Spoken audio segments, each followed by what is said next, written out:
শোন, ভাবিকে সাথে করলে আমাদের বাড়ি একদিন বেড়াতে যাস। আসি তাহলে। আজকের দিনটা থেকে গেলে হয়তো না। মামা এত করে বলছে, আজকে দিনটা ঠিক গেলে হয় না? তোমার আব্বু বাড়িতে একা আছে। আব্বুকে না লেগে দেখিলাম। চলো চলো, মা বলছে না আব্বা একা আছে, অন্য সময় তোমরা সবাই এসে থাকবা। এরকম ভাবে তাকাইছো কেন? আমি সারাদিন কষ্ট করে ঘর মুছি আর উনি নোংরা করতে ব্যস্ত থাকি। রোহন বাড়িতে আসি ভাই। তুই যেটা ভাবছিস সেরকম কিছুই না। আজকে আমার ছেলের জন্মদিন, ভাবি গেলি সন্ধ্যাবেলায় চলে আস। আমি যাবো না। কেন যাবে না কেন?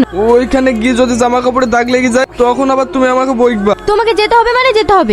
আমি যেতে পারি, কিন্তু একটা শর্ত আছে। কি শর্ত? আমি কি এতই খারাপ যে আমাকে নিয়ে তুমি কোথাও যেতে পারবা না? আমি আজ থেকেই বদলে যাব।